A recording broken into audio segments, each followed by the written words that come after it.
দূরে সে পাশে বসে, পায়ে পায়ে কখনো চলে যায় দূর।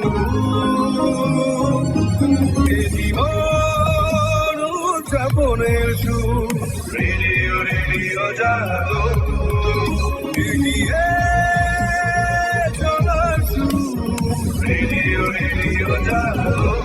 90.8 megahertz community radio, Jadavpur university. আপনারা শুনছেন কমিউনিটি রেডিও জেইউ 90.8 মেগাহার্টজ। আজকে আপনাদের সঙ্গে আমি অহনা নিয়ে চলে এসেছি আপনাদের প্রিয় অনুষ্ঠান যদুবংশের তরুণরুল।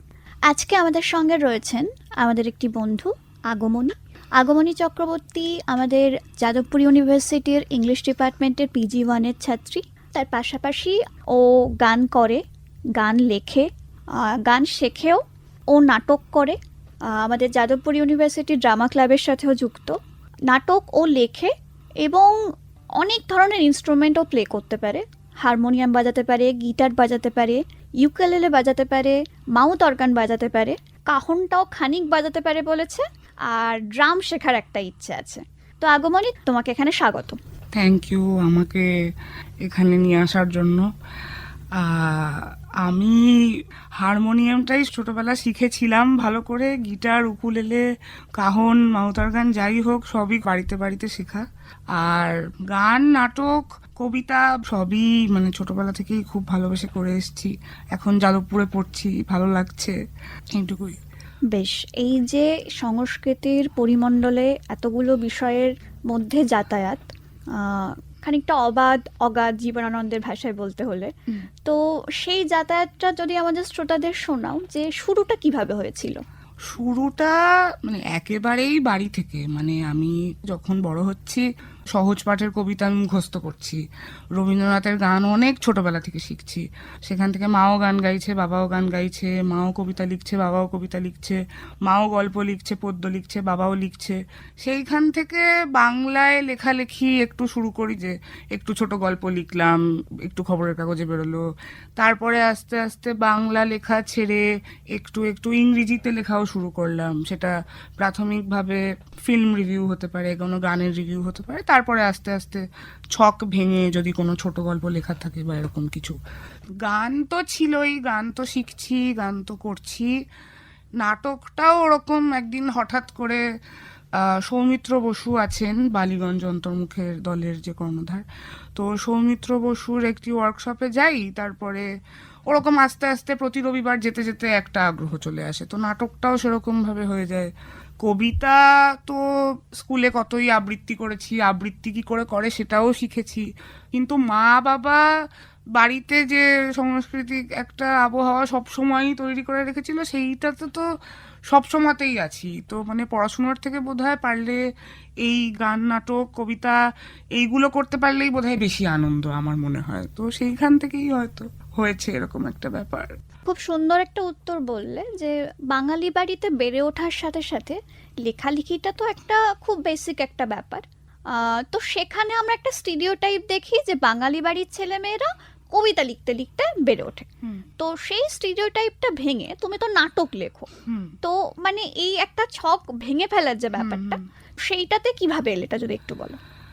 মানে ছোটবেলা থেকে যখন গল্প লিখছি বা বড় গল্প লিখছি, সেটা ইংরেজিতেই হোক বাংলাই হোক, তখন সেইটুকুতেই সীমাবদ্ধ ছিল।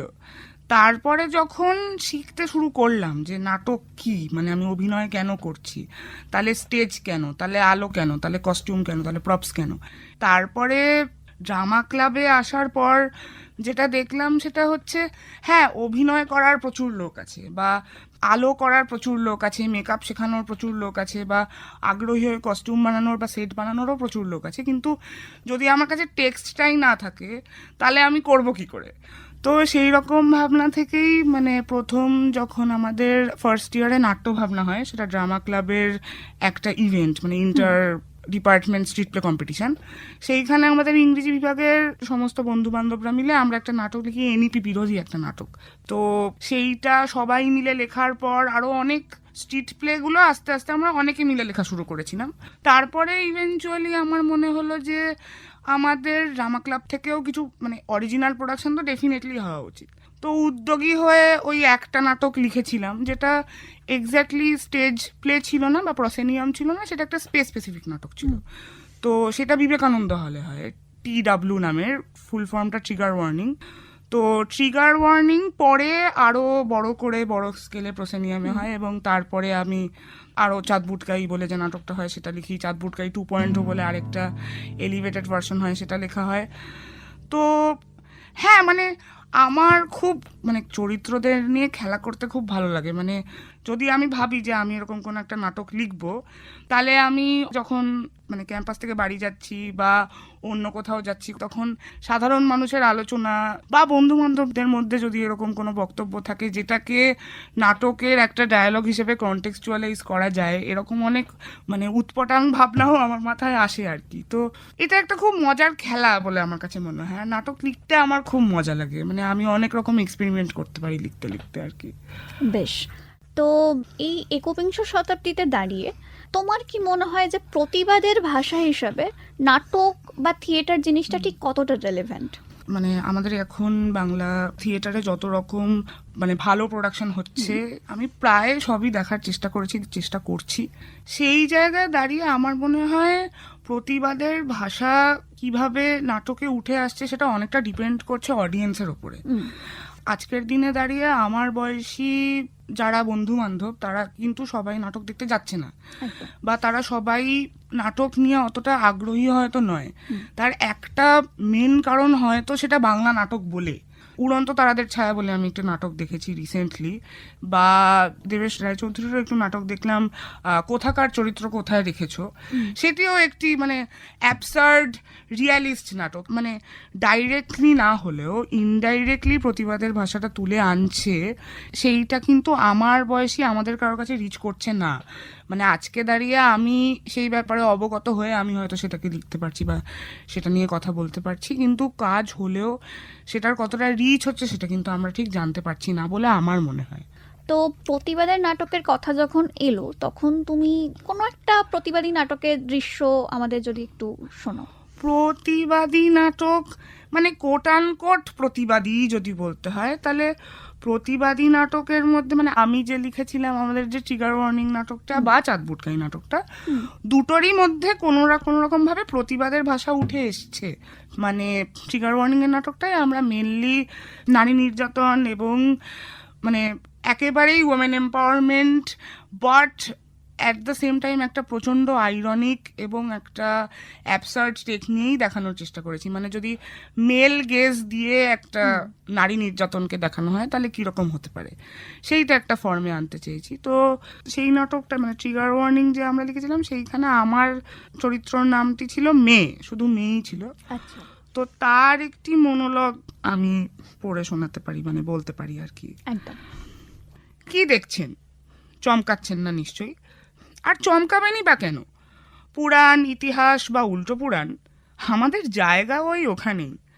কামারকা গুলদাস্তা থেকে এই লাবণ্যময়ী পুষ্পন্যায় অপ্সরা। হ্যাঁ, মোহনার চাহিদা জোগাতেই যেন ইভলভ করেছি। ও সরি, মাদ্রিমুখী হয়ে থাকলে তো আর অপ্সরা বলা যাবে না। তাছাড়া আমরা আবার ইভের বংশধর। যারা ওই ইভ কন্যা না, তাদেরকেই তো কালিন্দী, শ্যামাঙ্গিনী, কৃষ্ণকলি এইসব কত ফার্স্ট ক্লাস নামে আড়াল করেন। লাজবাব। আচ্ছা, আপনারা শুয়োপোকা মারলে আতকে ওঠেন? নিশ্চয়ই নয়। যখন আপনারা আছেন তখন শুয়ো কেন থাকবে? তা সে যতই প্রজাপতি হয়ে উঠুক না কেন, সে তো স্রেফ পোকা। আমরাও ওই তাই। পুরুষরাও আমাদের স্রেফ পোকাই ভাবে, বা ওই হারাদার চায়ের দোকানের কাগজের কাপের মতন, ইউজ অ্যান্ড থ্রো।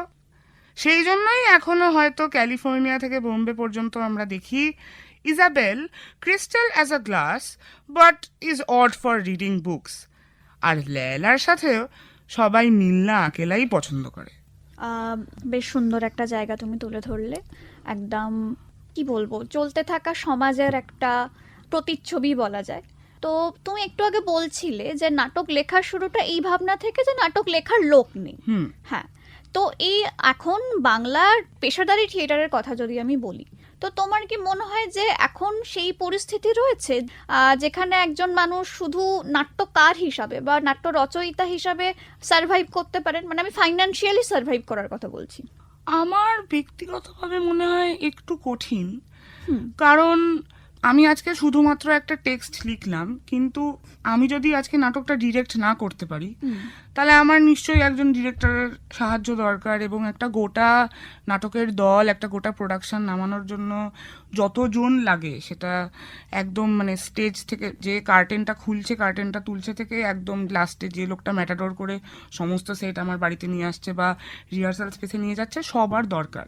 তো সেই সমস্ত মিলিয়ে মানে আমার মনে হয় যে শুধুমাত্র নাটক লিখে আমি যদি মানে কারোকে মানে রিচ না করাতে পারি বা সেইটা আমি যদি প্রডিউসই না করতে পারি, তাহলে যে রোজগারের দিকটার কথা তুমি বলছিলে সেইটা ডেফিনেটলি কঠিন। মানে আমি আজকে নাটক লিখছি শখে, আজ বাদে কাল আমরা যখন ইউনিভার্সিটিতে থাকবো না, এই স্ক্রিপ্টগুলো থেকে যাবে, এবং পরবর্তীকালে যদি তারা কেউ করতে চায় তারা করতে পারবে। কিন্তু আদতেই যদি আমি আজকে শুধুই নাটক লিখতে বসি, তাহলেও আমার যে ধরনের পড়াশুনো দরকার, বা সেই পড়াশুনো হলেও যে আমি আমার টেক্সটের থ্রু দিয়ে সেই অ্যাকসেপ্টেবিলিটির জায়গায় পৌঁছবো আবারও সেই অডিয়েন্সের কাছে, কারণ অডিয়েন্স ছাড়া তো আমার নাটক এক্সিস্টই করছে না। তো অডিয়েন্সের কাছে শুধু একটা মানে স্ক্রিপ্ট নিয়ে যেহেতু পৌঁছাতে পারবো না, সেই জন্য আমার মনে হয় ডেফিনেটলি এই মুহূর্তে বাংলা থিয়েটারে তো একটু কঠিন। মানে আমার মনে হয় ইকোনমিক ব্যাকিংটা বাংলা থিয়েটারে এই মুহূর্তে প্রচণ্ড ইম্পর্ট্যান্ট, বিকজ যদি আমার মিনিমাম রিকোয়ারমেন্টটা না রিচ করছে, তাহলে আমি শুধু টেক্সটটা দিয়ে কিছুই করতে পারবো না। বেশ। মুক্ত চিন্তার পথে ভিন্ন মননের খোঁজ, কমিউনিটি রেডিও যাদবপুর। আপনারা শুনছেন কমিউনিটি রেডিও যাদবপুর 90.8 মেগাহার্টজ। এই বেতার সম্প্রচারটি যাদবপুর বিশ্ববিদ্যালয়ের technical education quality improvement programme TEQIP-র অংশ। Close your eyes and stare into the dark. The sounds get louder to hear them apart. I remember my home to be right here. I search for something that has disappeared. The love that looked like war, love came too late, or never came at all. I sink in a sadness that isn't mine. It hugs me tight, it just takes its time. I sink in a sadness that isn't mine. It hugs me tight, it just takes its time. But it knows my name, it knows my face. I look for me, I'm lost in such a maze. ভীষণ সুন্দর, ভীষণ soothing একটা গান আগমনী আমাদের শোনালো। আমরা প্রথমে যেমন বললাম যে আগমনী গান শেখে, গান গায় এবং গান লেখেও। এই গানটা ওর লেখা। তো গান লেখার প্রসঙ্গ থেকে গেলেই একটা বিষয় আমাদের শ্রোতাদের জানানো দরকার, সেটা হচ্ছে 2024 সালের আর্টস ফ্যাকাল্টির সংস্কৃতির যে থিম সংটা ছিল, সেই সংস্কৃতির থিম সঙ্গে একটা র্যাপের পার্ট গিয়েছিল। তো সেই গানটা তো সবাই শুনেছে, কিন্তু গানটা তৈরির ওই বিহাইন্ড দ্য সিনসের গল্প যদি একটু আগমনী আমাদের শোনায়। বিহাইন্ড দ্য সিনস মানে আমি তো একেবারেই মানে আমাদের 23-এর সংস্কৃতিরও যে গানটা হয় সেই গানটারও মানে আমরা ব্যাকিং ভোকাল দিয়েছিলাম, আমরা অনেক বন্ধুরা মিলে একসাথে গিয়েছিলাম। আর 24-এর সংস্কৃতির সময় এরকম তখন যারা ফ্যাকাল্টির ইউনিয়নের অফিস বেয়ারার ছিল তারা সবাই এরকম ডাকে, আমারও অনেক জুনিয়ররা আসে, এরকম গান বাজনা হয়। দিয়ে আমরা গানের স্ট্রাকচারটাই তখন দেখেছিলাম, মানে আমি জানতাম যে মানে আমি গানটাই গাইবো, কোরাসে আমরা যতজন গাইছিলাম সেরকম করে। দিয়ে হঠাৎ এরকম হুজুগ হলো যে আমরা একটা র্যাপ করি, আমরা গানের মাঝখানে এরকম একটা র্যাপ করি। তো তখন এরকম একটা আমায় বললো যে তুই একটা লেখ, এরকম একটা র্যাপ, একটা ছড়া লেখ, যেটা এরকম আমরা একটা র্যাপ করে করতে পারি আর কি। তো সেইটা তো হলো, মানে ওইটা লেখা মানে ওরকমই একটা লেখা যে এরকম আমরা ক্যাম্পাসে আসছি বা ক্যাম্পাসে আস্তে আস্তে কি কি দেখছি, আমি কি কি হচ্ছে। তারপর আমি গ্রিন জোন ক্রস করলাম, আমি এবার সায়েন্স আর্টসে গেলাম, দিয়ে দেখলাম একটা মিছিল হচ্ছে, দিয়ে সেখানে এরকম একটা মানে যে একটা একটা বন্ধুত্ব, একটা ভালোবাসা, একটা ক্যাম্পাস, সেই সব মিলেই এরকম একটা র্যাপ আমি লিখলাম। তারপরে আমাকে বললো যে তোকেই এটা করতে হবে। দিয়ে আমি তো প্রচণ্ড সমস্যায় পড়ে গেলাম। তারপরে তো হলো রেকর্ডিং, মানে বিহাইন্ড দ্য সিনস আমরা প্রচণ্ড মজা করেছিলাম, আমরা সবাই মিলে এরকম সারা দুপুর মিলে রিহার্সাল করেছিলাম। তারপরে আমাদের সেটাই রেকর্ডিং হলো, সেটাও একটা সারাদিনের কাজ। তারপরে যখন ফাইনালি বেরোলো ভিডিওটাও দেখে তো আমি পাগল হয়ে গেলাম, আমি তো ভাবতেই পারলাম না যে আমার র্যাপের ওপর এরকম সুন্দর একটা অ্যানিমেশনের কাজ আছে ভিডিওটাতে, সেইটা দেখলাম। তারপরে যখন সংস্কৃতি এলো, যখন চারিদিকে মানে গান্ধী ভবনে বাজছে, ওএটিতে বাজছে, সবাই আমার দিকে হাঁ করে তাকিয়ে আছে, দিয়ে আমাকে একবার করতেও ডাকা হলো, তো খুব মজা হয়েছে, আমার তো প্রচণ্ড মজা হয়েছে যে এই প্রসেসটায়। আমার আবার যদি আমাকে কেউ র্যাপ লিখতে বলে আমি হয়তো হ্যাঁ নিশ্চয়ই করে দেবো, কিন্তু মানে প্রসেসটা ইটসেলফ প্রচণ্ড ফান, প্রচণ্ড মজা হয়েছে। বেশ, তুমি আমাদের সেই পার্টটা একটু যদি শোনাও। আমার পুরো র্যাপটা মনেই নেই, মানে আমার এরকম ছিল যে গুছিয়ে নিয়েছি ব্যাগ, বিড়ির প্যাকেট, তাস, ট্রেন থেকে নেমে ছুট, 10টা 20 ক্লাস, ঝিলপার পেরোতেই ফোনে মেসেজের টোন, বান্ধবীদের ডাক, চড়ে আয় গ্রিন জোন, আহারে বাহারে চা, সিগারেটে সুখ টান, ফোন আসে বারবার, মুখ করে আনচান। তারপরে ঘাসে বসে একজন দেখি গান গাইছে, গিটারে ডিলান শুনে প্রাণ তাকে চাইছে, চোখ তাকে খুঁজছে, মন তাকে খুঁজছে, আমাকে শুধোচ্ছে, কোথা গেল প্রাণটা। দিয়ে এরকম আরো অনেক একটা মিছিলে একজনের সাথে দেখা হচ্ছে, এরকম একটা পার্সপেক্টিভ ছিল। আমার পুরোটা মনেই নেই। সবাই শোনো গিয়ে সংস্কৃতির গানটা, যবে আবার সংস্কৃতি হবে আমরা আবার মজা করব। একদম মানে যাদবপুর জীবনের একটা প্রতিচ্ছবি ওই রাপের পার্টটা, যে তুমি বললে যে মানে একদম গেট দিয়ে ঢোকা এবং সেখান থেকে ডিপার্টমেন্ট পৌঁছানো অব্দি ঠিক পসিবল কি কি হতে পারে। একদম। হ্যাঁ, তো সেই থেকেই একটা প্রসঙ্গে আসি যে প্রাতিষ্ঠানিক পড়াশোনা, এই যে পরিবারের কথা হলো, গানের কথা হলো, প্রাতিষ্ঠানিক পড়াশোনায় এখন তুমি ইংরেজি সাহিত্যে মাস্টার্স করছো, গ্র্যাজুয়েশনও ইংরেজি সাহিত্য নিয়ে যাদবপুর বিশ্ববিদ্যালয় থেকে। সাহিত্য নিয়ে পড়ার ব্যাপারটা কেন এবং কিভাবে এলো? এটা তো একদমই ছোটবেলা থেকে, মানে এত গল্পের বই পড়েছি, মানে ছোটবেলা বাংলা গল্পের বই পড়েছি বেশি, সত্যজিৎ রায়, টেনিদা, ঘনাদা, তারপরে শীর্ষেন্দু মুখোপাধ্যায়, প্রাথমিকভাবে পুরোটাই বাংলার একটা বেস। তারপরে আমার মনে হয় স্কুল সূত্রে ক্লাস 5-6-এ হ্যারি পটার, তারপরে আস্তে আস্তে আমার ইংরেজি সাহিত্যের প্রতি একটা মানে বাংলা তো হ্যাঁ আমার ব্যক্তিগতভাবে আমি ইংরেজি থেকে লেখার থেকে বেশি সাবলীলভাবে বাংলাতেই লিখতে পারি, বাংলাতেই বলতে পারি, কিন্তু ইংরেজি সাহিত্যের প্রতি একটা টান তো এসেই ছিল। মানে হঠাৎ একদিন মুরাকামি পড়লাম, হঠাৎ একদিন খালেদ হোসেনি পড়লাম, তো আমার মনে হলো যে ওরে বাপরে, এটা তো একটা মারাত্মক ব্যাপার।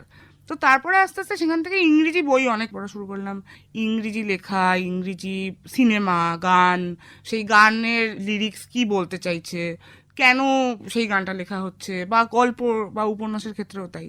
সেই সব ঘাঁটতে ঘাঁটতে ইংরেজিতে আরও অনেকটা বেশি আমি লেখালেখি শুরু করেছিলাম তখন। তো সেই সময় মনে হলো যে মানে হ্যাঁ মানে স্কুলে 11-12-এ হিউম্যানিটিস পড়ছি, সায়েন্স তো একদম মানে মাথার ওপর দিয়ে যেত, একদম মানে অঙ্ক টঙ্ক তো দেখলেই পালিয়ে মানে একদম ভয় পেয়ে কুকড়ে যেতাম। তো সেই জায়গা থেকে এটা তো ছিলই যে হ্যাঁ সাহিত্যের কিছুই একটা পড়বো, কিন্তু বাংলাটাও যেহেতু মানে বাড়িতে মা বাবা এত ভালো বাংলা বলে, এত দক্ষ যে মানে আমি একটা বানান ভুল করলেই আমাকে প্রচণ্ড বকুনি খেতে হতো। তো সেই সময় তখন বললো যে ইংরেজিটা তুই এত ভালোবাসিস বা এত পড়তে ভালো লাগছে বা তুই লিখতে পারছিস এত ভালো, তাহলে এটা পড়ে দেখ না কেমন লাগে। তো আমারও মনে হলো যে হ্যাঁ নিশ্চয়ই। তো খুব খুব মানে ক্রুড ভাবে বলতে গেলে আমাকে এটাই বলা হয় যে বাড়ির একদম কাছে যাদবপুর, তো যাদবপুরে ইংরেজি ডিপার্টমেন্ট প্রচন্ড ভালো, তো ইংরেজি যদি পড়তে হয় তাহলে এখানে কেন নয়। তো সেই সূত্রে অ্যাডমিশন টেস্ট দেওয়া, সেই অ্যাডমিশন টেস্টে একটা রচনা এসেছিল আমার মনে আছে যে ভাবো যে তুমি হচ্ছে টিনটিনের পোষা কুকুর স্নোই, তো তুমি হার্জকে একটা চিঠি লেখো। তো সেখানে আমি লিখেছিলাম হার্জকে একটা চিঠি স্নোই হিসেবে যে এই যে তুমি টিনটিনকেই খালি এরকম এত একটা গ্লোরিফাই করে একটা হিরো বানাচ্ছ, তুমি তো আমার কথা ভাবছোই না, আমি খালি ক্যাপ্টেন হ্যাডকের পেছনে পেছনে মাঝে মাঝে ঘুরছি, এটা তো ঠিক না। প্রচণ্ড বৃষ্টি পড়ছিল ওদিন, লোডশেডিং হয়ে গেল, অ্যাডমিশন টেস্ট দিলাম, কিছুদিন পরে জানলাম হয়ে গেছে। তারপরে মানে ডিপার্টমেন্টে এসে আমি আরও অনেক অনেক অ্যাভিনিউ পেয়েছি ইংলিশের, লিটারেচারের বা ইন জেনারেল। যে মানে একটা তো খুবই ওপর একটা আইডিয়া ছিল যে পপুলার তখন যারা যারা লিখছে আমি তাদের লেখাই পড়েছি, তারপরে আরও আগে কে লিখেছে কেন লিখেছে সেগুলো পড়ে আরও অনেক ইন্টারেস্ট বেড়েছে। এখন তো আরও অনেকটা আমার মনে হয় আমি আরও অনেক শিখতে পেরেছি, এখন অনেক শেখা বাকি আছে, আমি আরও অনেকটা শিখতে পেরেছি। সেইখান থেকেই মানে সাহিত্যের ইন্টারেস্টে আমার মনে হয় থাকবে, যদি চলে যায় তাহলে আমি সত্যি জানি না আমি আর কি করব। তো এই ক্ষেত্রে এই যে সাহিত্য নিয়ে পড়তে আসা 4 বছর হয়ে গেছে এবং শিল্পের সাথে যুক্ত আছো একদম ছোট থেকে, তো তোমার কি মনে হয় যে সাহিত্য নিয়ে পড়াটা, সাহিত্যের ছাত্রী হওয়ার যে বিষয়টা, সেটা কি কোথাও একটা শিল্পী হওয়ার বিষয়টাকে অনেক বেশি নারিশ করেছে?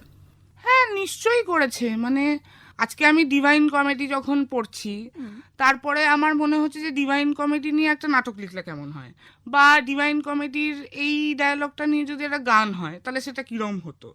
এই ভাবনাটা আমার তো ব্যক্তিগতভাবে আছেই। মানে আমি খুবই মানে অ্যাপ্রোপ্রিয়েট শব্দটা বলবো না, কিন্তু লিটারেচার বা সাহিত্য লেখা রিটেন টেক্সট এর সাথে আমি কিভাবে একটা রিটেন নাটক বা এরকম গান বা কবিতা যাই হোক না কেন সেটাকে কিভাবে প্যারালাল করতে পারবো, সেটার তো আমি অনেক চেষ্টা করেইছি। এবং আমার সাহিত্য বা সংস্কৃতি আমার মনে হয় না এটাকে আলাদা করে দেখা যায় একেবারেই না। আজকে আমি পিঙ্ক ফ্লয়েডের কোনো গান শুনলে পিঙ্ক ফ্লয়েড কেন সেই গানটা লিখেছে আমি সেটারও কোনো কনটেক্সট পাবো, এবং আলটিমেটলি তো সেটাও সাহিত্য, মানে সেটাও তো 4টে ইংরেজি শব্দ পাশাপাশি বসিয়েই আমি হয়তো শুধু বোঝাচ্ছি না যে ফুলের রংটা লাল, কিন্তু বোঝাচ্ছি যে আমি হয়তো বিপ্লবের কথা বলছি। তো সেই আন্ডারলাইং রিপ্রেজেন্টেশনটা সাহিত্যেও আছে, এবং আমার মনে হয় সংস্কৃতিও যেহেতু একরকমের সাহিত্য সেটাতেও আছে। তো আলটিমেটলি দুটোই খুবই সিমিলার আর মানে খুবই প্যারালাল, একটা মিরর ব্যাপার আছে। তো আমার তো ডেফিনেটলি মনে হয় যে আমার সাহিত্যে যা ইন্টারেস্ট ছোটবেলা থেকে আমি যেভাবে বড় হয়েছি বা আমি যেভাবে নিজেকে মানে দেখার চেষ্টা করেছি বা এন্ট্রিচ করেছি আর কি, আমার তো ডেফিনেটলি মনে হয় দুটোর মধ্যে কিছু সিমিলারিটি তো আছেই।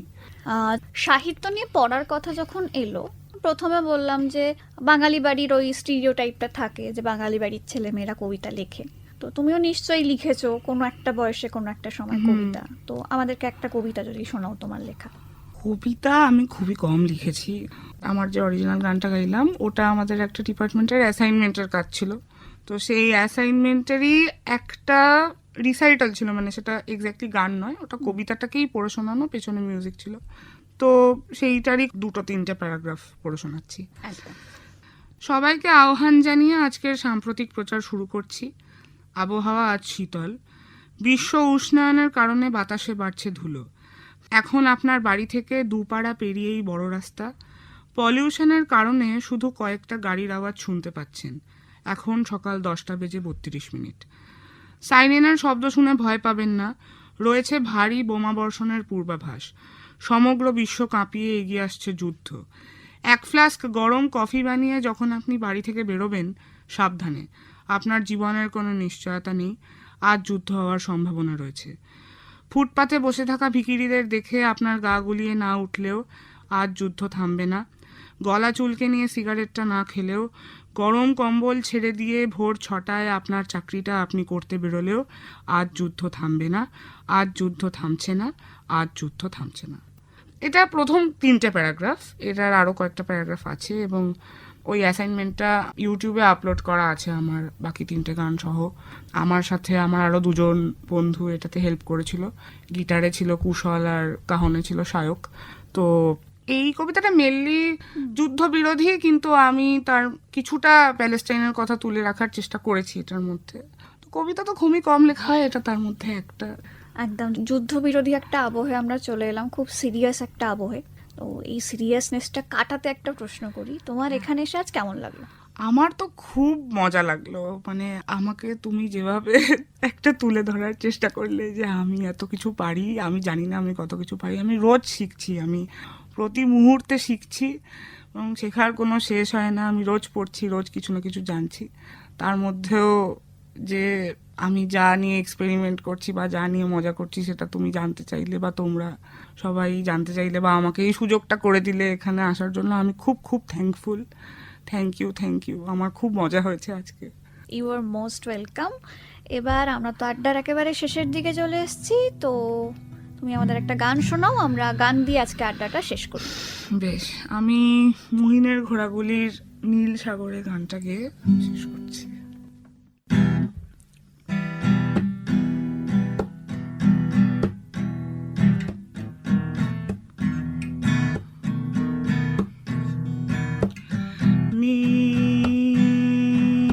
নীল সাগরে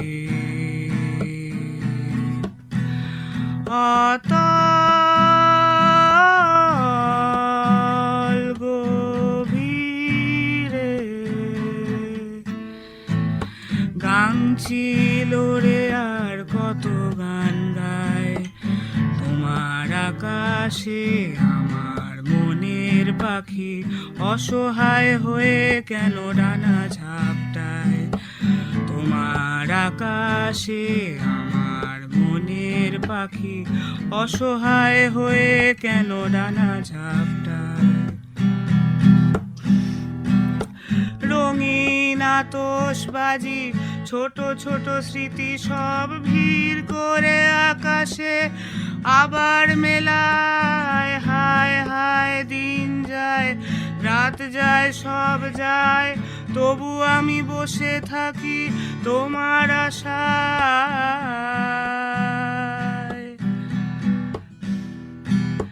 রঙিন আতশবাজি ছোট ছোট স্মৃতি সব ভিড় করে আকাশে আবার মেলায় হায় হায় দিন যায় রাত যায় সব যায় তবু আমি বসে থাকি তোমার আশায়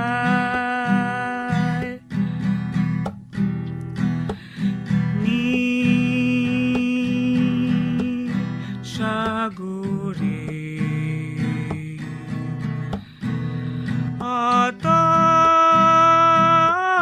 অতল গভীরে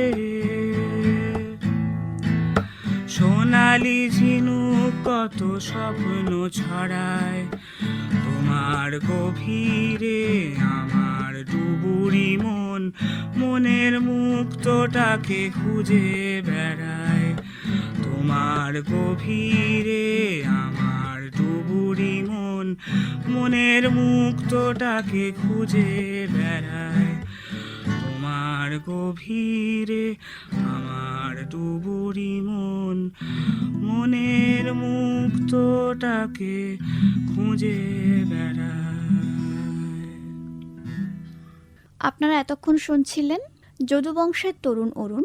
আপনাদের সঙ্গে আজকে আমি ছিলাম অহনা, আমার সঙ্গে ছিল আগমনী। আমাদের অনুষ্ঠান কেমন লাগলো আমাদের জানাতে ভুলবেন না। যোগাযোগ 03324572620। এছাড়া আপনারা আমাদের মেল করতে পারেন radio.staff@jadavpuruniversity.in। শুনতে থাকুন কমিউনিটি রেডিও JU 90.8 মেগাহার্টজ। দূরে সে পাশে বসে পায়ে পায়ে কখনো চলে যায় দূর এ জীবন উদযাপনের সুর রেডিও রেডিও জাদু এগিয়ে চলার সুর রেডিও রেডিও জাদু 90.8 megahertz community radio Jadavpur University।